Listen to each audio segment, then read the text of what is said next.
and people followed. That meant a lot and contributed to what is happening now. That there is a flattening of cases.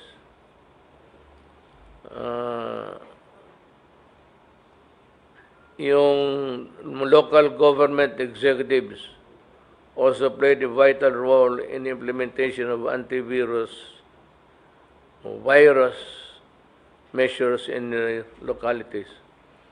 Merong iba talagang to the hilt followed protocol to a T. Well, it redounded to the benefit of the people of the localities.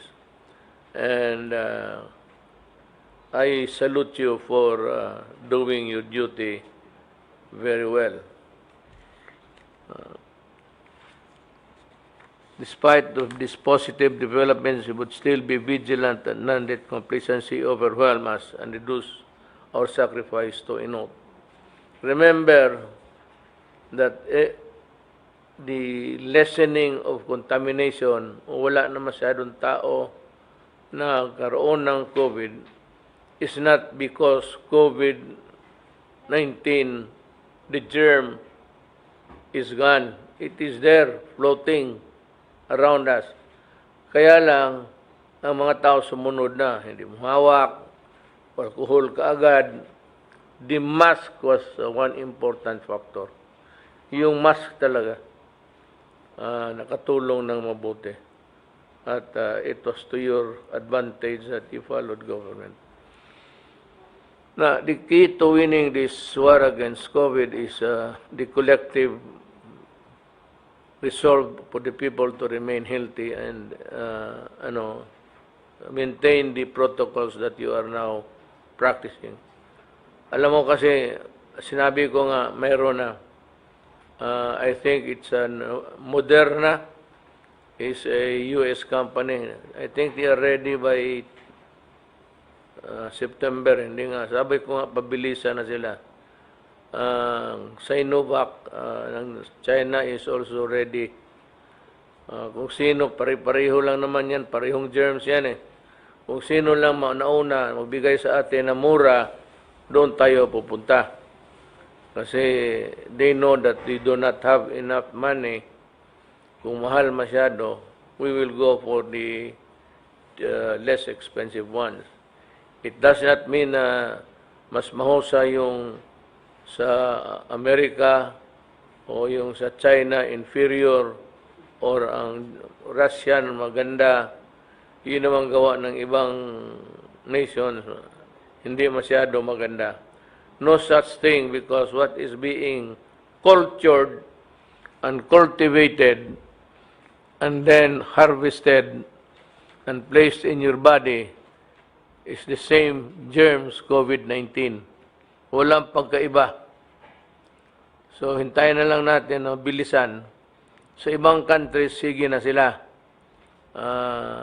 In Brazil, because tinamaan sila nung dahil yung Bolsonaro, the president there, medyo kasi siya eh. Hindi kaagad naniwala, marami tuloy ang natamaan. America, because ayaw talaga karamihan maniwala ng Amerikano. Even with the presence of clear danger, the American seems to us, tayong nakatingin sa kanila from the outside, na ligo ng dagat, puno yung beach, everybody was partying and they were not obeying the police. Being a democracy, nahihirapan ang gobyerno nila, just like ours, kung paano natin i-control and impose the protocols. Ayaw ko na lang sabihin uli because I do not want to quarrel with you. But those cities I mentioned before, even during the early stages of the prohibitions, nasabi ko, kayong mga taga dyan, you are, paparte kayo, ilang beses kinahuli ng media, na ganon. Baliwala sa inyo.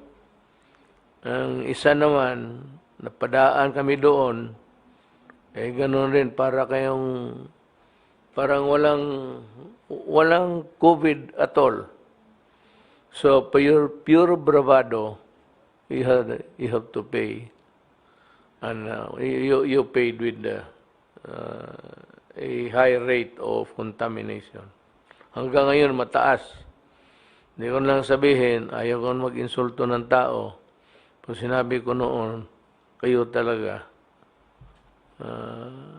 mahirap kayong pasundin.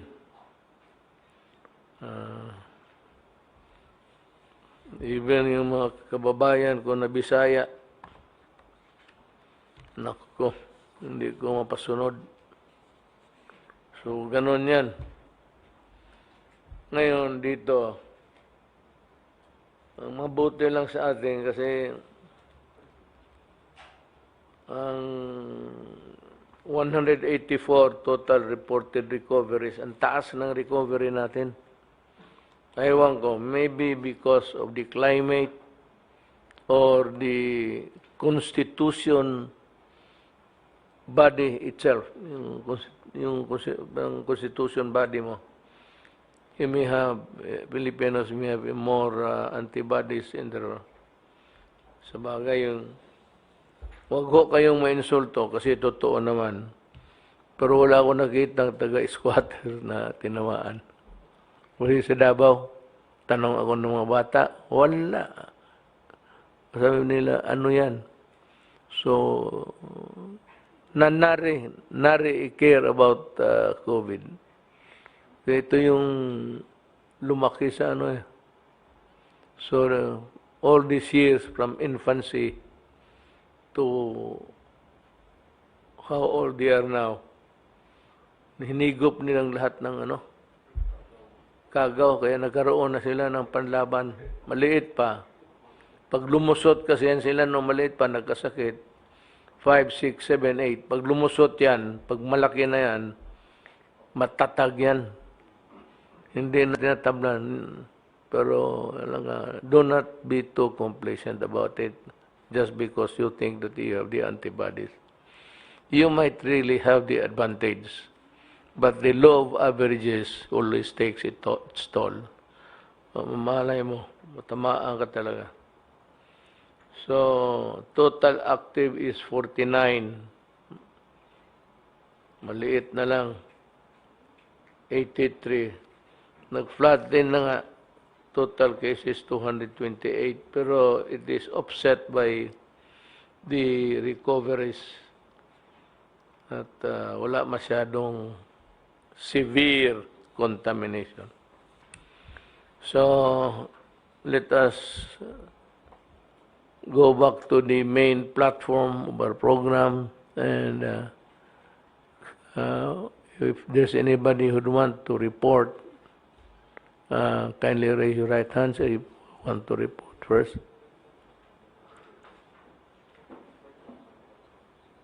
Kasi wala, mag-ano na lang ako.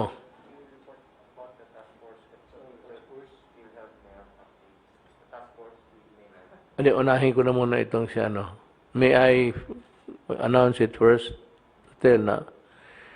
Ito bang si Pemberton, ito yung American serviceman na nakulong. Tapos, hindi malaman ngayon ng gobyerno anong klaseng computation gawin. Anong factors to contribute to the equation that would arrive at the reasonable conclusion that these things happen and should be there included sa pag-compute. Alam mo, I am not favoring anybody, neither Pemberton nor the family. Pero alam mo, itong gobyerno may konting ano dyan, dapa. Kasi sa good behavior, kailan i-compute mo sa lahat, detained siya for the crime, facing trial, and prison siya for the crime. Iba yung detenado ka habang yung kaso pinapakinggan ng korte, trial. Iba naman yung detenado ka na, sentensyado ka na after trial. Siya kasi, well, being tried, detained na siya. Tapos, nung na-convicted siya, tuloy-tuloy na. Ngayon, ganito yan. The basic fault there is when you talk about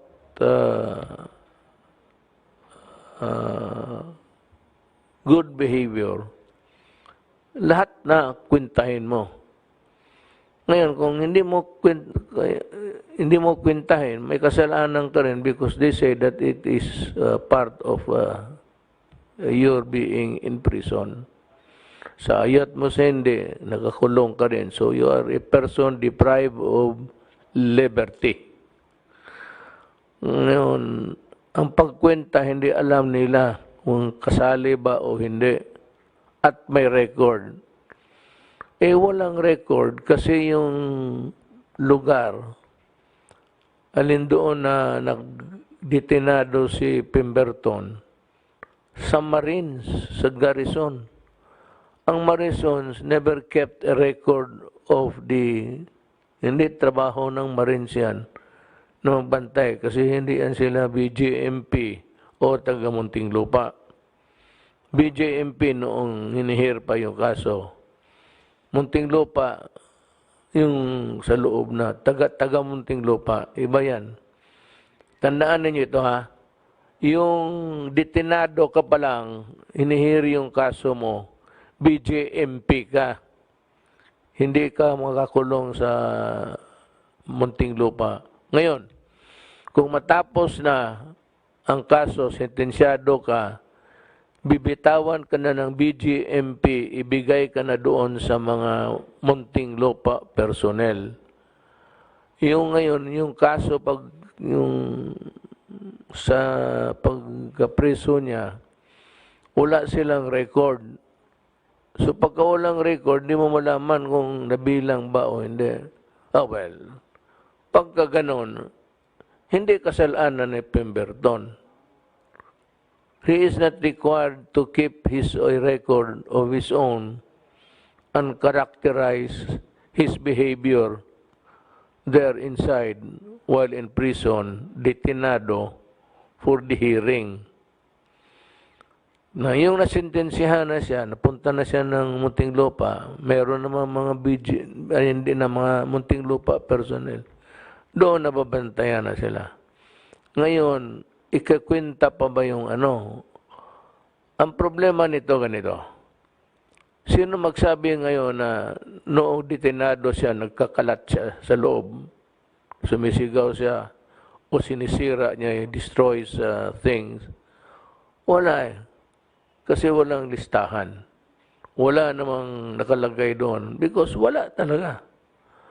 So it is not the fault of Pemberton na hindi na na-compute because we should allow him the good character presumption. Kasi wala namang nag-report na Marines na nagsabi nagwawala siya. The Marines could have reported, if it were otherwise, to the Secretary of Justice or to the police, to the PNP, na itong tao na ito magulo. Parang lasing, araw-araw, nagsisigaw. Gano'n. So, yung presumption, kasi wala namang sumbong, di wala ginawa yung tao masama. Na in fairness, tapos na yung kwintada, he was recommended to be released. I-release mo. Kaya, isip-isip ko, nakikinig lang ako sa newspaper, pati sa radyo. Sabi ko, it is not fair. Hindi makatarungan. So, sabi ko kay Justice Secretary Midaldia ang Secretary of tinatawag ko sila dito ngayon. Kanina, Indardo Guevara. Sabi ko, it's my decision to pardon. Correct me if I'm wrong. But ito ang tingin ko sa kaso. You have not treated Pemberton fairly. So, i-release ko. Pardon. Pardon, walang maka-question yan. It's, wala talaga. It cannot be questioned anywhere. And it's not because of that I pardon Pemberton. Kaligaya ko na lang magpakulong ng mga buang mga gago. But you know, if there is a time where you are called upon to be fair, be fair. Be fair. Ngayon, sabi mo, Duterte, fair ka ba dyan sa mga drogista? Be cruel. Be cruel. Putang ina ninyo, sinabi ko ng let's kayo. Sinisira ninyo yung bayan. We would like now to go to the report of the Secretary of Justice, Justice Guevara. Yung niya, update niya doon sa PhilHealth. Sir, go ahead, sir. Thank you, Mr. President. This afternoon, we called our very last resource person or witness in the ongoing investigation of alleged PhilHealth anomalies. I was there when I was called to this urgent meeting with you. But we expect that all our hearings will be concluded today, this evening, Mr. President. And since that particular resource person or witness is our last one, then starting tonight and the rest of the week, we will be consolidating and analyzing all the information and evidence that we have gathered through 7 hearings conducted by the task force since we formed it upon your instructions. So by September 14, Mr. President, that's on Monday, we should be able to submit to you our report and our recommendations, including the possible filing of administrative and or criminal cases against persons in PhilHealth who we shall find to be probably responsible for certain anomalies or irregularities.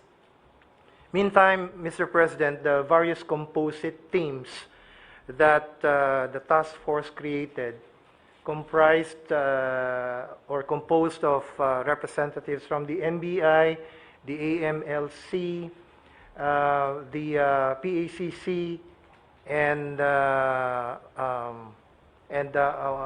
some other agencies which form part of the task force will continue, Mr. President, with building up the cases, because what we did during our hearings was basically to get a bird's eye view, an overview of the problems obtaining at PhilHealth. But the matter of building up actual cases will probably require more time because we've got to gather the actual evidence, procure the necessary witnesses to support the complaints. So we're hoping that we'll be able to file a few of these cases before we submit our report to you, or maybe even after. We'll just recommend in our report to you the filing of these cases. But the actual filing may happen, Mr. President, after the submission of the report, because of this need to make sure that any complaint that we are going to file will be backed up by competent evidence.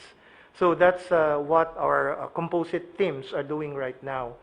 And even after the submission of our report to you, Mr. President, even after the term of the task force is finished, we intend to continue this investigation being conducted by composite teams, not just by the COA or not just by the NBI or not just by the PACC, but a joint effort of all of these agencies, focused and coordinated, so that a proper build-up of cases can be done. We're very happy that the new president and chief executive officer of PhilHealth, whom you appointed recently, was a former NBI director. And we hope that with him there, it will be much easier for the composite teams of the task force who will continue investigating to be able to do their job more easily with former Director Giran at the top of the agency. So that's what we intend to do, Mr. President, for the rest of the week. And we hope that you will have the report in your hand at the latest on Monday, September 14. That's all for now, Mr. President. Okay, thank you. So it's a report that is expected with so much enthusiasm, actually, for those who are in the right thinking of what is right and wrong. Anybody else who would like to make a report at this time? Yes, Secretary Lorenzana.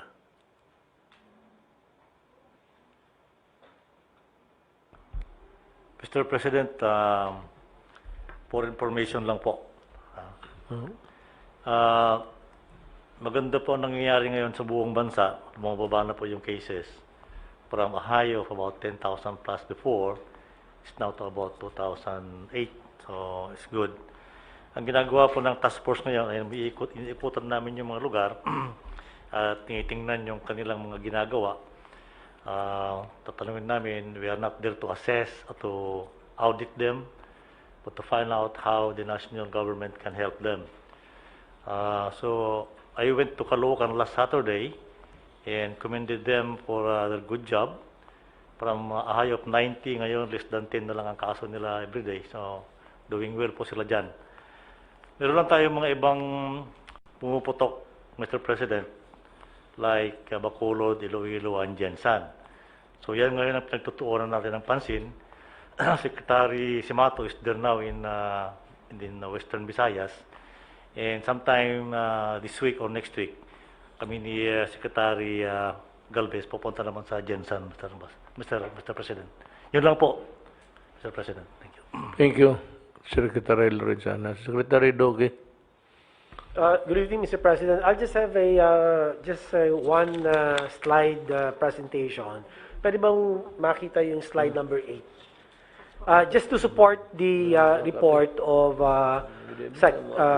Lorenzana, I want to show the distribution of recent cases by municipality, city of the NCR as of September 6, 2020. One slide back. Sige ba? Back sa Mar. Yan. Sir, ito po yung mga cities of NCR. Ayan, Quezon City, City of Manila, Caloocan City, all the way down. Yung total number of cases of NCR is 35,040 last 3-4 weeks from August 10 to August 13. So makita po natin yung recent 1 to 2 weeks, August 24 to September 6, ang laki ho ng ibinaba, naging 24,517. Bumaba po siya ng 10,523. Difference of 35,040 and 24,517. At ito po ay nagsasalamin ng negative 30% ang difference po, no? Kung makikita niyo po yung mga graph sa kanan, marami ho pababa yung mga bars, Mr. President. So halos lahat po ito talagang nagbabaan ng kanila pong mga kaso. So, maganda po ang nangyari dahil you allowed MECQ to be imposed beginning August 3 to August 18. So nakatulong po ito, Mr. President, sa pagbawas ng contact rate, transmission rate, at kaya naman po makikita natin ay halos yung difference dun sa growth in cases, puros negative, except for just one place. Actually, wala nga. Lahat talaga bumaba ang number of cases, Mr. President, without exception. So all the cities and municipalities, well, just one municipality for NCR, malaki ho ang binaba. Yan o, negative 30% ang change. So, yung pong pumayag po kayo, Mr. President, ako po yung nagpapasalamat dahil kung hindi po sa inyong modified enhanced community quarantine, baka hindi po natin nakamit itong malaking porsyento ng pagbaba ng mga kaso sa mga naturang lugar ng NCR. So, yan lang po, Mr. President, ang ibig ko pong bigyan diin. Thank you, sir. Thank you, Secretary Duque. I think this winds up our discussion for today. By the way, Secretary Duque, this is not the time for you to resign. Hindi pa panahon mag-resign. So, I've heard stories about you going to resign. I have full trust in you. Ang akin lang naman yan, yung corruption. Wala ka doon sa tinignan namin yung papel. Unless there's a specific finding sa batas. Sabihin mo lang sa akin. But as of now, I have full percent. There's an investigation going on. Let it be. If you are not guilty of corruption, ang kalaban ko lang ho yung corruption. Yung well, let us see doon sa yung negligence mo. Pero, you know, if you handle a big organization, I had a chance when I became mayor and then president. Talagang mag-negligent ka kasi hindi mo mahabol minsan eh. And sometimes wala yung papel. So these are the things that sabi ko siya, that one that really matter to me. What matters is yung corruption. Pero kung hindi ka corrupt, wala ka namang you do not have any reason to resign.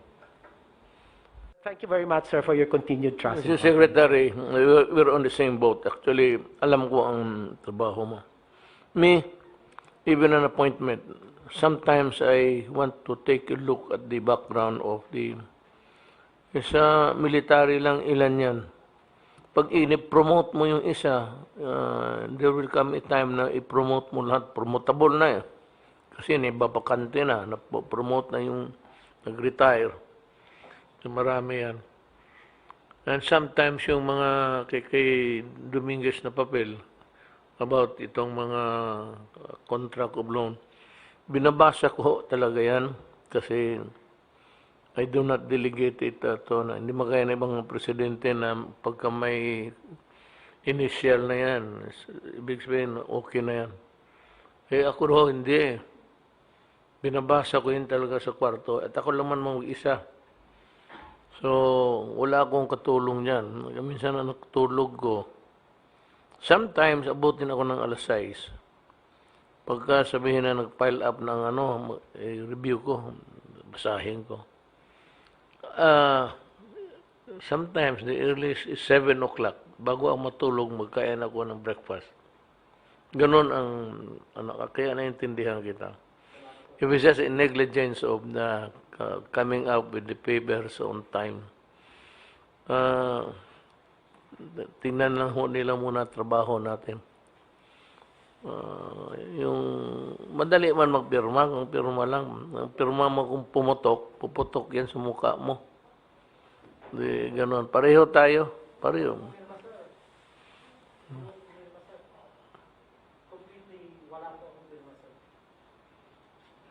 So,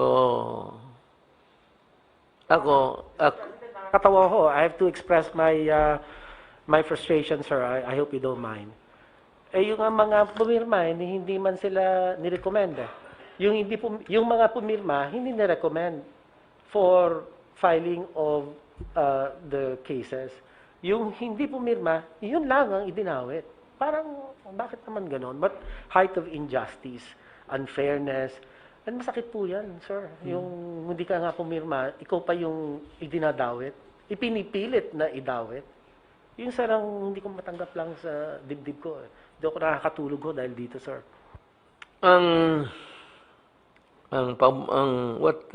What goes in my favor actually, if someday pag nag-retire na ako, is that all papers sa transactions inyong mga departamento, you know very well na hindi talaga umaabot sa akin, lalo na yung pera, purchases, ganun, wala. Wala, hindi tayo ayaw ko talaga. And that has been the rule that I have imposed on you. I'm saying this so that people will know na wala akong basta yung transaction, yung mga itong gaya nitong reclamation, magbigay ka ng 10,000 hectares. Mag-reclaim ng 10,000 hectares. Di buong luneta na. So, tinanggal ko yung walang processing ngayon ng papel sa no reclamation projects, paper spending. Independent because in-archive ko, shelf. Kasi wala akong balak na mag-approve ng bahala na pagkatapos ko, fight sila. Pero wala akong dyan sa lakaran lakaran. Pag maamoy ko, wala na. 10,000 hectares. Shit. 10,000 hectares ata. Hindi square meters.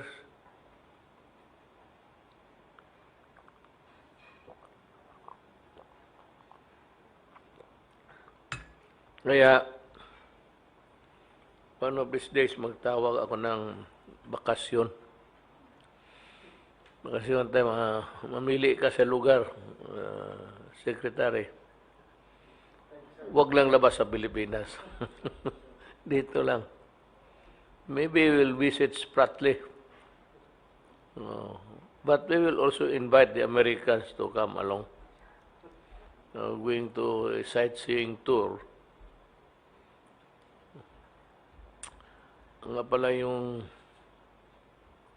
sa China may bago ng ambassador. So I hope everything will be the same as is. So, US pala, US. Ang China, hindi ko pa rin na I have a meeting pa sa kanya. Okay. Hindi ba na yung China? Kaya ako nagkamali kasi hindi ko pa nakita yan. So, we will have I have a dinner, I think, with him. Si Kim is out. So, yun lang naman siguro for today. Let's go back to work para tangina yung akin. Bakit ba gano'n lang bigla na lang tinapos ko na to the last. Totoo yan honestly. Makita ninyo yung flow. Wala na, dalawang araw, walang ba. Ngayon, Kita ko sa kwarto, tinambak, ganun kataas na naman. Ay, anak ng po. Buwisit. Akala ko makauwi ako ng Davao. Ganun nga. 1 week siguro yan. It take me 1 week to review. Ang matagal yung kagaya ng I want to know the background of the appointee. Lalo na military, ganun. Tinigod, gusto kong titignan. Papakuha ko pa yung papel. Matagal pa magdating sa akin. May rerouting, may route eh. May rerouting route, so matagal pa magdating sa hintay. O some additional papers to convince me na ganito. I would like to also to reiterate again, dalawang Bongo pati Bong Medialdia. Yung ano ko na kindly agree with some of the newspapers, the leading ones, for our space, mga 3 pages yan siguro, yung projects ng irrigation, Department of Public Works, and Highways, Transportation. Although wala akong ano sa mga sekretary, gusto ko lang malaman ng anong project. Tapos kung ano, another, yung bidder kung sinong nanalo. That's another set of, maybe in one page, under negotiation, the next page is, baka may, gusto ko malaman sinong mga contractor nanalo. Marami ako sa lista, may listahan ako dyan sa mga demonyo na yan. Malaman ko ngayon kung malaman ng tao yung estimated project, tapos magkano ang winning bid, to whom it was awarded to, and for how much. Yan ang, that will be a on and on stories for the last 2 years. Gusto kong malaman sinong nag-dive. Kaya kung nag-dive, if it's a 50 million, deny mo ng 30, may konsabo yan. So what do you expect of a 30 million project? Tapos 50 million, i-dive mo ng 30. Something must be terribly wrong there. That's why you have a project na is really not a project, but supposedly a project, but already bidded out, and constructed and completed. Another page for completed projects. At di maabot siya sige na 5 page, magbili tayo. Ano mo lang, merry-go-round mo lang sa mga today it could be Manila Times, then could be the Bulletin, and so forth and so on. Mga Philippine Daily Star, lahat sila. Basta malaman ng tao. So, ngayon, malaman ninyo kung magkano ang mga binibid na projects at saan, at ang importante magkano. Nalo at ang kompleto. Para makita mo ninyo, puntahan ninyo, makita ninyo kung anong klaseng project ginawa. That is the rule. Anything else? Lana? Yes, Secretary Galvez. Sir, when we visited the Iligan City and also the areas of Lanao del Norte and Lanao del Sur, and also the part of Region 10, we met the different LGUs. The Lanao del Sur, sir, Governor Jong, he's recommending that he be placed on MECQ, which I consulted Secretary Anyo, and we recommended to the ITF for the upgrading of Lanao del Sur as MECQ, considering it is contiguous to Iligan City. And its cases also rising up, sir.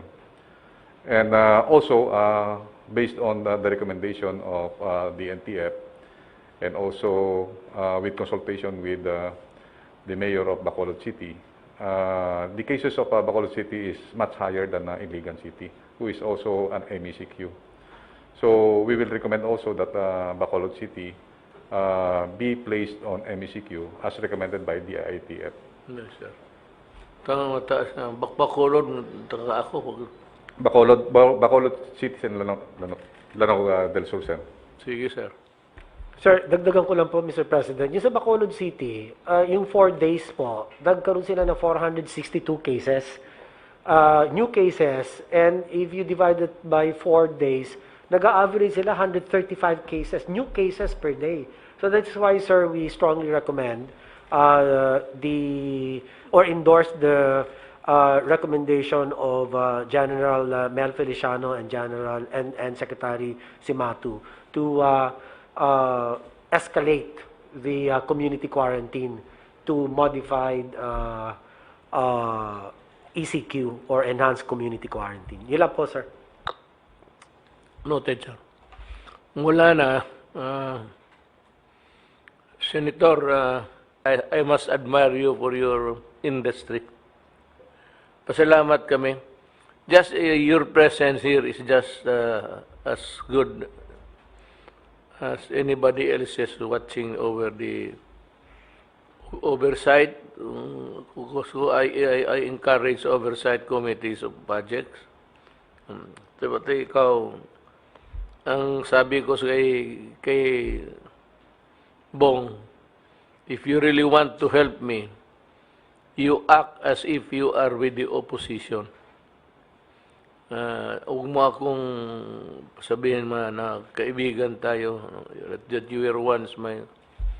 It ain't that way sa atin. Yung iba, pero tayo, walang kaibigan. Basta may mali. Basta pati ako. O pa sa akin siguro, mahiyang na sabihin mo, but call my attention. But you might want to, kung may ano dito masama na tinignan mo mapahiya ako, give it to another lawmaker. Ibulong mo lang doon na ganito yung sitwasyon. Sila na ang they will open up everything for us. So long as there is no corruption, talagang mas lalong masira tayo kung we tolerate it. Yan ang mahirap.